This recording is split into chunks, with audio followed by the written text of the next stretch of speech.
morning, students. I'm Almaz Beg before you, and in today's class, I'm going to teach you class 10th lesson 6. Class 10th की text book का नाम है the spring blossom और इस text book का आज हम part 6 lesson 6 पढ़ेंगे जिसका नाम है a new player in the team. Let's have on your screen. आपके स्क्रीन पर देखिए A new player in the team.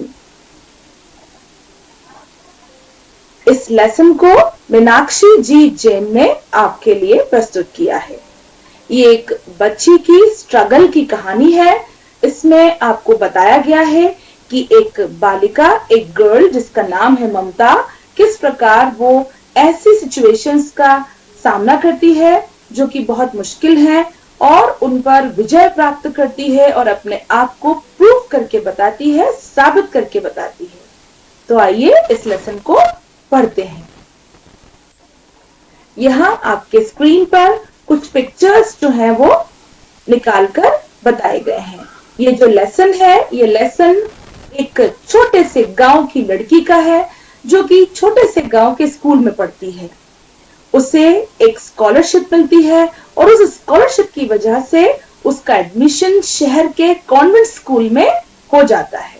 जब वो कॉन्वेंट स्कूल में जाती है तो वहां पर उसके साथ कैसा सलूक किया जाता है, कैसा रवैया बनाया जाता है, इसके बारे में आपको इस लेसन में बताया गया है.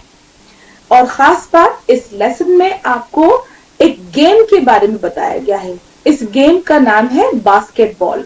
तो यहाँ कुछ पिक्चर्स के थ्रू मैं आपको कॉन्वेंट स्कूल, बास्केटबॉल और उससे संबंधित कुछ वर्ड्स के बारे में आपको बताती हूँ. आपके स्क्रीन पर देखिए, यहाँ पर एक बॉल है और ये उसका ग्राउंड है जिसमें ये बॉल रखी हुई है. इस बॉल को हम कहते हैं बास्केटबॉल. इसे हम खेलते हैं और इसको 5 खिलाड़ी एक साथ खेलते हैं. आगे देखते हैं, यहाँ पर इंडियन बास्केटबॉल टीम के कुछ खिलाड़ी आपको दिखाए गए हैं जो बॉल को एक खिलाड़ी से दूसरे खिलाड़ी को पास करते हुए नजर आ रहे हैं. ये जो बॉल हम जब एक प्लेयर दूसरे प्लेयर को देता है उसे हम कहते हैं pass. Next, you can see in this picture a trophy. This is a winning trophy. यहाँ पर एक ट्रॉफी नजर आ रही है, इसे हम कहते हैं विनिंग ट्रॉफी. जब हम मैच जीत जाते हैं तो उसमें हमें ट्रॉफी मिलती है और कुछ मेडल्स मिलते हैं जो इन बच्चियों के गलों में वो पहनी हुई हैं. These are called medals and this is called a winning trophy, winning trophy cup. और इन गर्ल्स के हाथ में आपको दिख रही है basketballs. Now in this picture you can see few girls are sitting in their room. कुछ girls अपने रूम में बैठी हुई हैं. ये एक हॉस्टल का रूम है. कॉन्वेंट स्कूल्स में बच्चियां हॉस्टल्स में रहती हैं और हॉस्टल्स में बच्चे अपने रूम में रहकर अपनी स्टडीज को खुद करती हैं, सेल्फ स्टडी करती हैं. Here is a picture of a convent school. यहाँ आप देखेंगे कि आपके स्क्रीन पर एक बहुत बड़े स्कूल का फोटो है. It is a convent school. ये आपको बताने के लिए दिखाया जा रहा है कि convent school multi storeyed buildings में लगते हैं, बड़े बड़े होते हैं, लार्ज विंडोज और डोर्स होते हैं और उनमें लार्ज प्लेग्राउंड्स भी होते हैं, खेल के मैदान भी होते हैं. बसेस होती हैं, जो बच्चे रोज घर से आते हैं वो बसेस या वैन्स में आते हैं और जो बच्चे वहीं रहते हैं वो वहां पर हॉस्टल में रह के पढ़ाई करते हैं. Now on your screen you can see this is a picture of a basket. ये बॉल है और ये बॉल, ये एक इस प्रकार का खेल है जिसमें बॉल को उचकाते हुए और पास करते हुए लाना है और उसको इस बास्केट में डालना है. ऐसा करने से टीम को एक पॉइंट मिलता है जो कि टीम को विनिंग की ओर लेकर जाता है. Here is also another picture of the basketball ground. ये देखिए बास्केटबॉल कोर्ट का एक और पिक्चर जिसमें आपको दोनों बास्केट दिखाए जा रहे हैं. यहाँ पर टीम ए और टीम बी दोनों एक साथ खेलते हैं.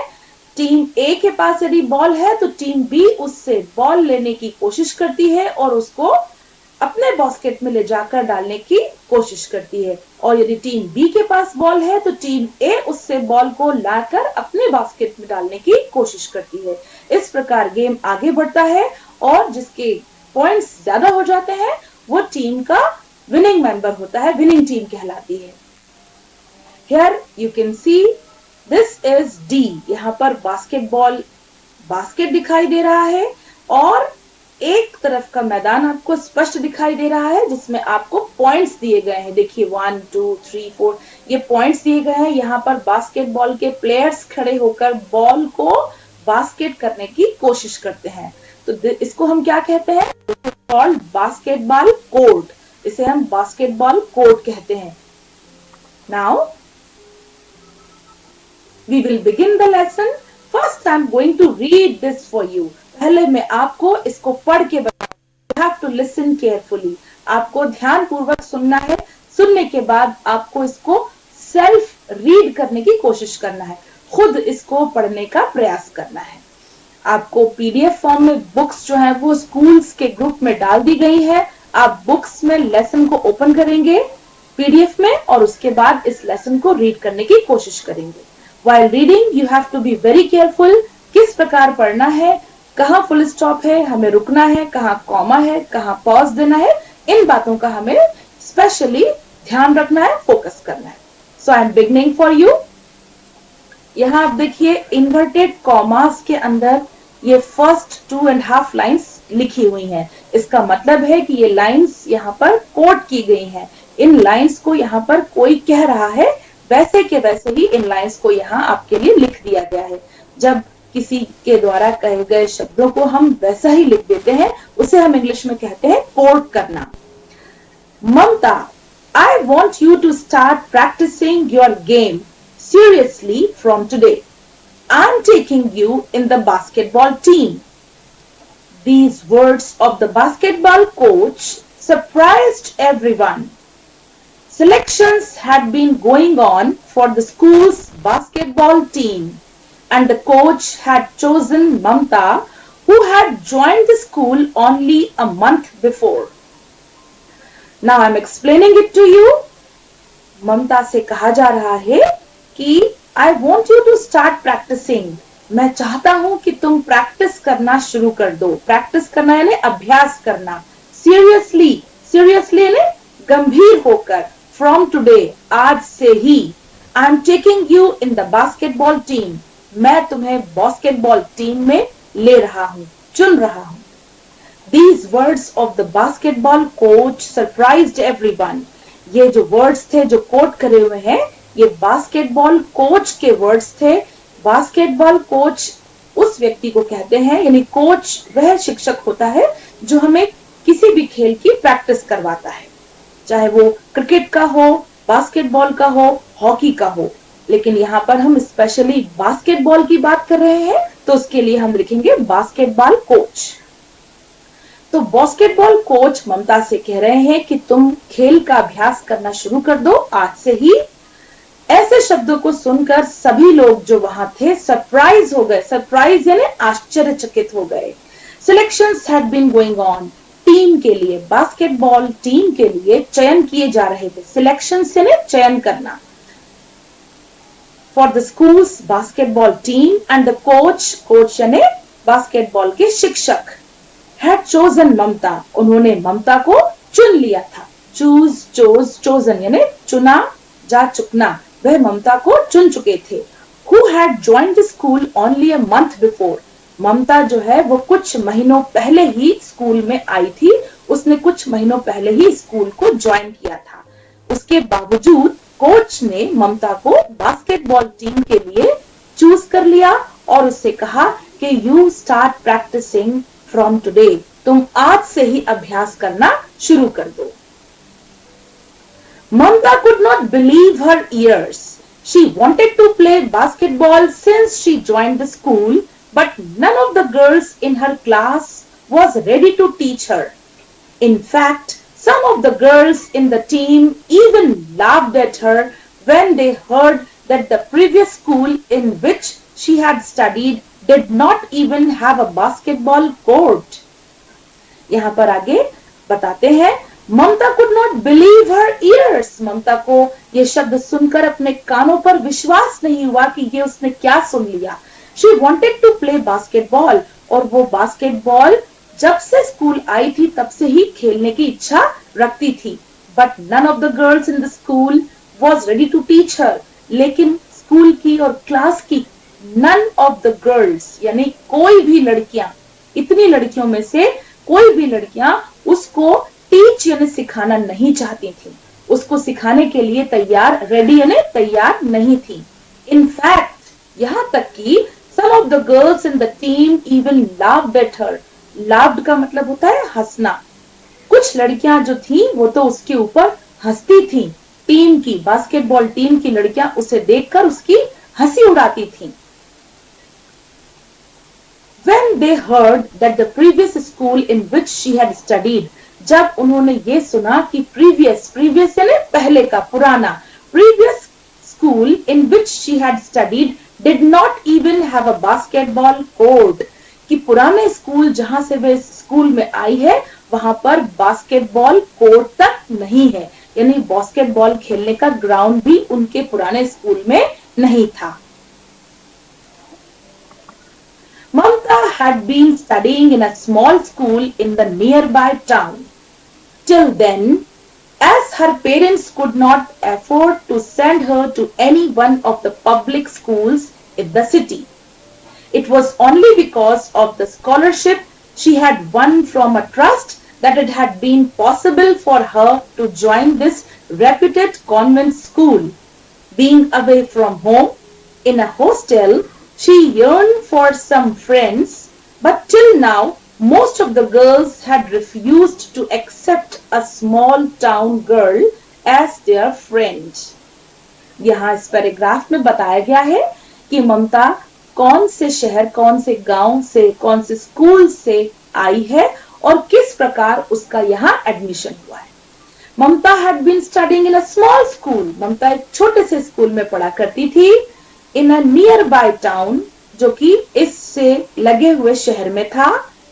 As her parents could not afford to send her to any of the public schools in the city, क्योंकि उसके पेरेंट्स, उसके माता पिता उसको किसी भी पब्लिक स्कूल्स में पढ़ाने को अफोर्ड नहीं कर सकते थे. अफोर्ड करना यानी उसका खर्चा उठाना. किसी भी पब्लिक स्कूल में पढ़ाने का खर्चा उसके पेरेंट्स नहीं उठा सकते थे. It was only because of the scholarship she had won.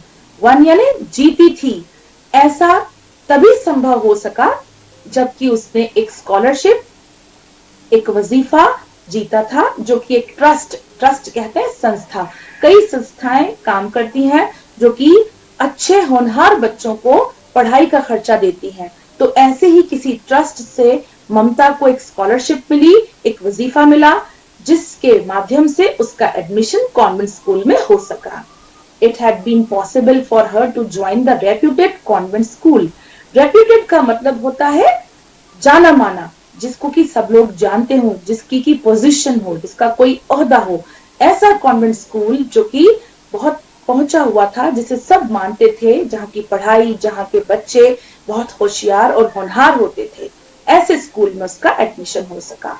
Being away from home, अब क्योंकि वहां पर उसे अपने घर से दूर रहना पड़ा, हॉस्टल में रहना पड़ा. इन अ हॉस्टल, हॉस्टल यानी ऐसा घर जो कि विद्यालय में होता है जहां बच्चे अकेले रहकर पढ़ाई करते हैं. She yearned for some friends. उसे अपने घर से दूर होती, इस हॉस्टल में होती, तो उसे कुछ फ्रेंड्स की, कुछ मित्रों की तलाश थी. But till now, most of the girls had refused to accept a small town girl as their friend. लेकिन अभी तक उस स्मॉल टाउन गर्ल, उस छोटे से कस्बे की लड़की को अपना फ्रेंड बनाने के लिए सभी लड़कियों ने रिफ्यूज कर दिया. रिफ्यूज करना, इनकार करना, मना करना, यानी कोई भी उसकी फ्रेंडशिप को एक्सेप्ट करना, स्वीकार करना नहीं चाहता था. Why? Because she was a small town girl. क्योंकि वो एक छोटे से कस्बे की लड़की थी, छोटे से शहर की लड़की थी. Most of the girls in the school came from rich families. अब यहाँ इस कॉन्वेंट स्कूल में मोस्ट ऑफ द गर्ल्स, ज्यादा से ज्यादा बालिकाएं, लड़कियां, कम फ्रॉम रिच फैमिलीज, कहां से आती थी? अमीर घरों की, अमीर परिवारों की थी। रिच यानी अमीर, फैमिलीज यानी परिवारों। They treated her as an unwelcomed guest who was too low in status by their standards. Sir, she has never played basketball before. How can you take her in the team? Their captain, Sabah, complained. They treated her as an unwelcome guest. दे से यहाँ तात्पर्य है वह लड़कियां जो कि convent school में पहले से ही पढ़ रही हैं, उन सब ने ममता को अनवेलकम गेस्ट की तरह स्वीकारा, उसको वेलकम नहीं किया, उसका स्वागत नहीं किया। अनवेलकम यानी उसका स्वागत नहीं करना, ऐसा गेस्ट, ऐसा मेहमान जिसका कि स्वागत और वेलकम नहीं किया जाए। Because she was too low in the status, क्योंकि वे अमीर रिच फैमिलीज की गर्ल्स से स्टेटस में, ओहदे में लो थी, नीचे थी। लो का मतलब होता है नीचे और हाई मतलब ऊपर। बाय देयर स्टैंडर्ड्स, स्टैंडर्ड यानी उनके रहने का और जीने का जो तरीका है, उससे ममता का जो स्टैंडर्ड था वो बहुत लो था। अब देखिए यहाँ पर इन्वर्टेड कॉमास में लिखा हुआ है, यानी ये किसी के डायलॉग्स हैं, किसी के कहे गए शब्द हैं। सर यानी कोच से कहा जा रहा है, she has never played basketball before. Sir, इसने कभी पहले बास्केटबॉल नहीं खेली है। How can you take her in the team? आप इसे टीम में कैसे ले सकते हैं? देयर कैप्टन सबा कंप्लेन, यानी बास्केटबॉल टीम की जो कैप्टन है उसका नाम है सबा, उसने कंप्लेन करी, शिकायत करी बास्केटबॉल टीम के कोच से, यह कहते हुए कि सर इसने कभी बास्केटबॉल नहीं खेली है, तो आप इसे बास्केटबॉल टीम में कैसे ले सकते हैं? आगे देखते हैं। देखिए फिर यहाँ पे इन्वर्टेड कॉमास से शुरू हुआ है, यानी इस पैराग्राफ में भी डायलॉग कन्वर्सेशन है। डायलॉग्स को वैसे की वैसे ही कोट करके आपके सामने बताया गया है। I am going to read it for you, listen carefully and then after my class is over you will practise reading your own. आप खुद इसको पीडीएफ से पढ़ने की कोशिश करेंगे। Don't be mean Saba, there is always a first time for everyone. Can't you see how good her passes are? And physically, she is fitter than any of you. The physical education teacher admonished Sabah.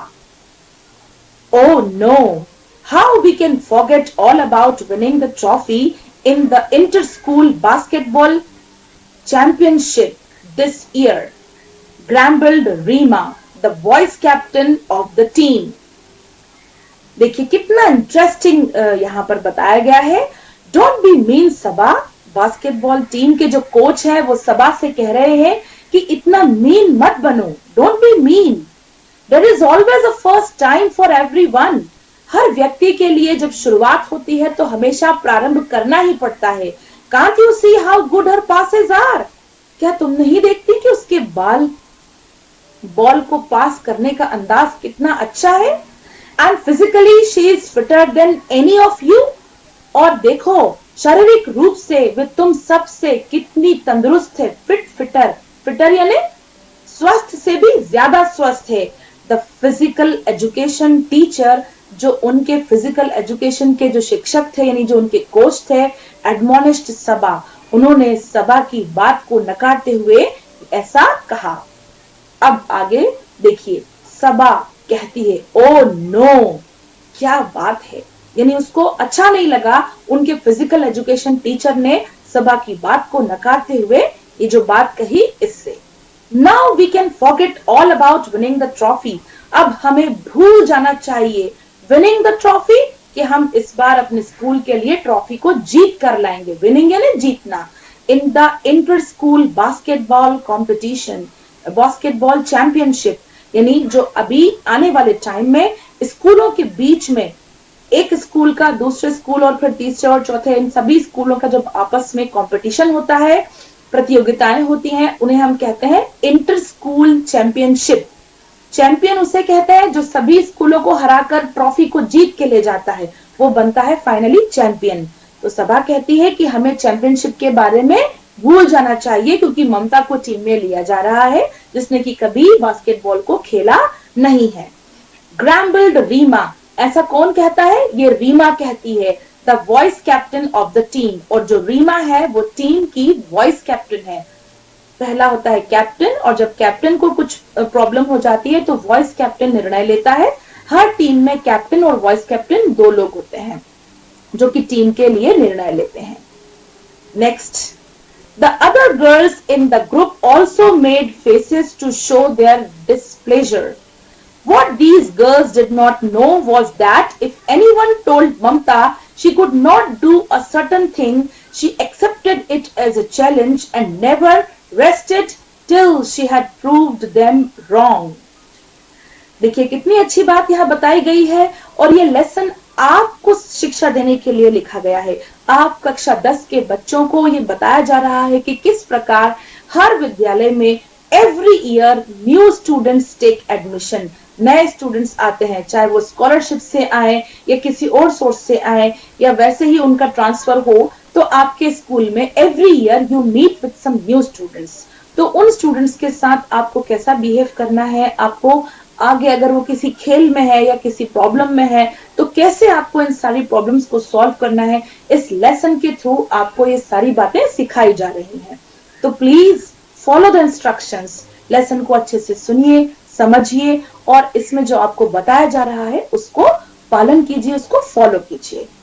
The other girls in the group also made faces, यानी जो team में group में जो दूसरी लड़कियां थी, group का मतलब है समूह, अदर गर्ल्स दूसरी लड़कियां, उन्होंने भी इस रिमार्क को सुनकर फेसेस को बनाया, चेहरे को अजीब सा बना लिया। अच्छी ममता कभी गेम नहीं खेला तो उससे हमारी टीम को क्या फायदा होगा। Like that they started thinking to show their displeasure, face बनाकर अपने डिस्प्लेजर, यानी प्लेजर का मतलब होता है प्रसन्नता, और डिस्प्लेजर यानी अप्रसन्नता, जिसमें हम प्रसन्न नहीं हो, ऐसे चेहरे बनाकर उन्होंने दिखाया। What these girls did not know was that, ये जो लड़कियां थी जो अपना डिस्प्लेजर दिखा रही थी, ये नहीं जानती थी कि ममता she could not do a certain thing, ऐसी चीज जो ममता नहीं कर सकती थी, she accepted it as a challenge, तो वो ये जानकर उस चीज को एक चैलेंज की तरह एक्सेप्ट कर लेती थी। एंड नेवर रेस्टेड, और फिर कभी आराम नहीं करती थी, बैठती नहीं थी, till she had proved them wrong, जब तक कि वे उन लड़कियों को गलत साबित ना कर दे। यानी इन रिमार्क्स को सबा जो कि कैप्टन है, रीमा जो कि वॉइस कैप्टन है, और जो फिजिकल एजुकेशन के टीचर ममता के फेवर में, ममता के सपोर्ट में जो रिमार्क्स दे रहे हैं, और सबा और रीमा और ग्रुप की और लड़कियां उनको डिस्प्लेजर के साथ दिखा रही है, इन सारी चीजों को ममता ने एज ए चैलेंज एक्सेप्ट कर लिया, और उसके लिए उसने मेहनत करना शुरू कर दी और अपने आप को प्रूव करना यानी उन लड़कियों को रॉन्ग प्रूव करना, रॉन्ग यानी गलत और प्रूव यानी साबित, कि ये लड़कियों को अब मुझे गलत साबित करके बताना है कि मैं ये काम कर सकती हूँ और करके बताऊंगी। चैलेंज को उसने एक्सेप्ट कर लिया। ऐसे ही आपको अपनी लाइफ के चैलेंजेस को एक्सेप्ट करना है और दूसरों को गलत साबित करके बताना है। आगे देखते हैं। The coach had heard Rima and Saba. Have you been able to win the trophy even once since you started playing? Maybe this year you will at last win because of Mamta. Mamta was touched by that remark. Very nice. When Saba and Rima were talking about Mamta, the coach heard. जब सबा और रीमा ममता के बारे में ये remarks दे रहे थे तो coach ने, खेल शिक्षक ने इन बातों को हर्ड ने सुना। Have you been able to win, और कहा क्या आप दोनों या आपकी टीम आज तक कोई ट्रॉफी, कोई कप जीत पाए हैं? सिंस यू स्टार्टेड प्लेइंग, जब से आपने खेलना प्रारंभ किया है, जब से लेके आज तक क्या आप पूरी टीम स्कूल के लिए ट्रॉफी लेकर आ पाए हैं? मे बी दिस ईयर, हो सकता है, मे बी का मतलब होता है हो सकता है, दिस ईयर, इस वर्ष, you will at last win, win यानी जीतना, कि इस साल आप बिकॉज ऑफ ममता के कारण ये ट्रॉफी जीत पाए। Mamta was touched by this remark, Mamta ये बातें सुन रही थी और उसके दिल को ये बातें छू गईं और उसने मेहनत करने का दृढ़ संकल्प कर लिया। वो डिटरमाइंड हो गई कि उसको जीतना है, उसको खेल को सीखकर स्कूल के लिए ट्रॉफी को जीतना है।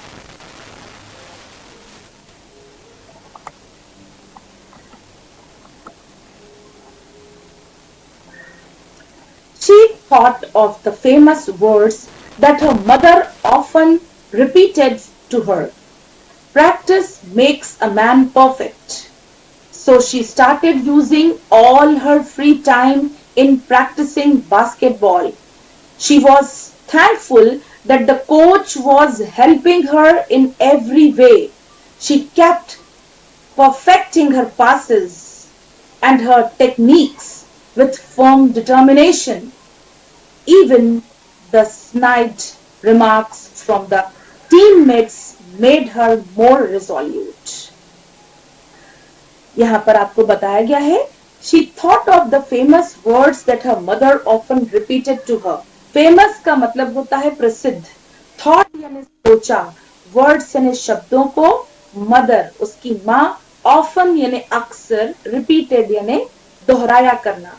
यहाँ बताया जा रहा है कि उसने कोच के शब्दों को सुनकर अपनी माँ द्वारा कहे गए फेमस शब्दों को सोचा। और वे शब्द क्या थे? Practice makes a man perfect. अभ्यास ही है जो एक पुरुष को, एक मनुष्य को परफेक्ट बनाता है। So she started using all her free time in practising basketball. तो उसने अपना जो फ्री टाइम था, जिसमें वो हमेशा फ्री हुआ करती थी, उस समय को बास्केटबॉल की प्रैक्टिस करने के लिए लगाना शुरू कर दिया। She was thankful that the coach was helping her. और वो बहुत थैंकफुल थी, बहुत शुक्रमंद थी कि उसके जो बास्केटबॉल कोच थे वो उसकी हेल्प कर रहे थे, उसकी सहायता कर रहे थे इन एवरी वे, हर तरह से उसको बास्केटबॉल में पासेस सिखाने में, बास्केट करने में, उसको फाउल के रूल्स बताने में, स्टैमिना बढ़ाने में, in every way the basketball coach was helping Mamta. She kept perfecting her passes. और वह अपने पासेस को, बॉल को पास करने को परफेक्ट करती गई, सुधारती गई। एंड हर टेक्निक्स, और उसकी जो टेक्निक्स थी, जो तरकीबें थी, किस प्रकार डिच देकर बॉल को अगली टीम से अपनी टीम में लाना है, किस प्रकार अपनी टीम के एक मेंबर से दूसरे मेंबर को बॉल को पास करना है, विथ फर्म डिटर्मिनेशन, दृढ़ संकल्प के साथ। फर्म का मतलब होता है दृढ़, और डिटर्मिनेशन यानी संकल्प।